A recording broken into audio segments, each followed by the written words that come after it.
Over 1 year ago, San Diego FC and St. Louis City SC walked out of Snapdragon Stadium with a scoreless draw, cautious, unfinished first chapter. This time, well, nothing cautious about it. Anders Dreyer wasted just 3 minutes to change the tone entirely. Dreyer, last season's MVP runner-up, buried the opener off a sharp pass from Marcus Ingvarsson with an Ani Valakari helping build the play, and San Diego never looked back in a 2-0 win over St. Louis.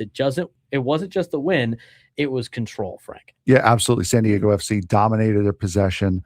Over 61%, outshot St. Louis City 10-4.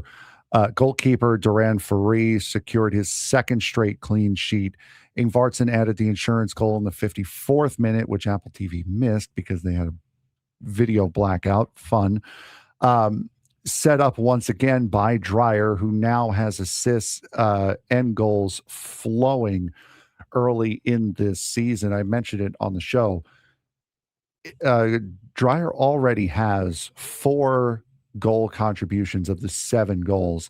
And if you want to count that shot that was saved, that redirected right to Amal Pellegrino in the opener against Montreal, he has contributed directly to 5 of San Diego FC's 7 goals this year, which is incredible.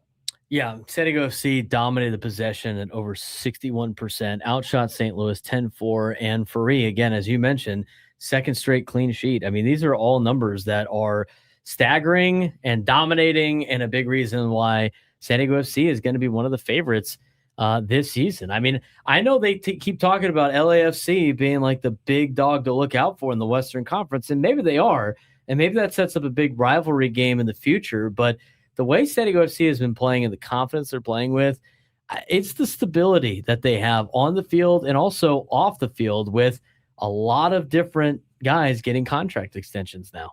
Yeah, absolutely. And for LAFC, it's more based off of, well, they're the Inter Miami of the West. They're signing big international stars. Sung came in at the end of last season on a move from Tottenham. So they have the big name international stars that have made themselves a name in Europe, just in the same way that Inter Miami has with guys like Lionel Messi. So that's where that comparison comes from. And they've also started the season off very, very hot. But yeah, to be able to get 2 wins convincingly to start off this season, especially after the contract extensions that we'll get to right now that have been handed out, is a very, very good sign that we're seeing a very special team. Yeah, San Diego FC signed sporting director and general manager Tyler Heaps to a multi-year extension, and that might not be the biggest move of the week because Heaps built this club from scratch. Entire soccer operations department, coaching staff, 25-man inaugural roster. They got 19 wins, 63 points, and the number 1 seed in the West, and a Western Conference final appearance out of it.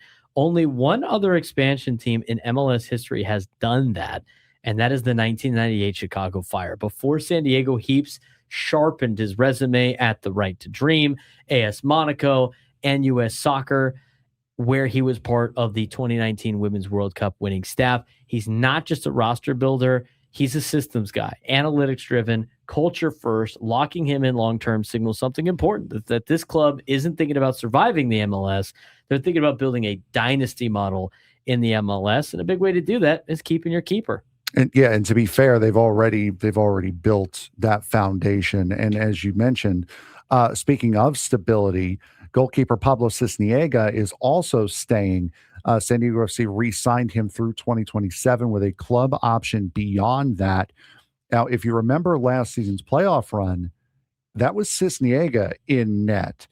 2 games against Portland, thrown into the match in the 29th minute due to injury, saves 3 penalties in a shootout. That is franchise folklore stuff in year 1. A guy who barely got any playing time during the regular season, coming up massively on a second's notice in the postseason is incredible from Sisniega. Yeah, this year he's already delivered in the CONCACAF Champions Cup. 8 saves against Pumas UNAM in Mexico to push San Diego into the round of 16.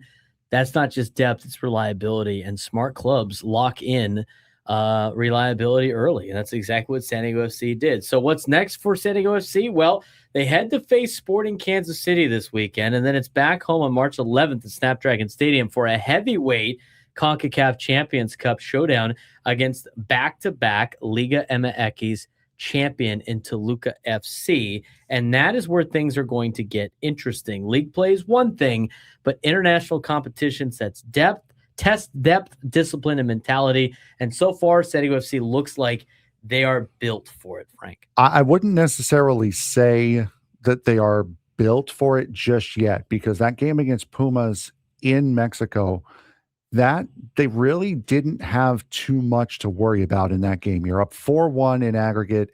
You can chill out a little bit. You can relax. If it's close or if they're losing against Toluca, that will really test the mettle of this team going into the second leg of that round. But they have been very, very, very good in all aspects so far, whether it be in the CONCACAF Champions Cup or in the MLS.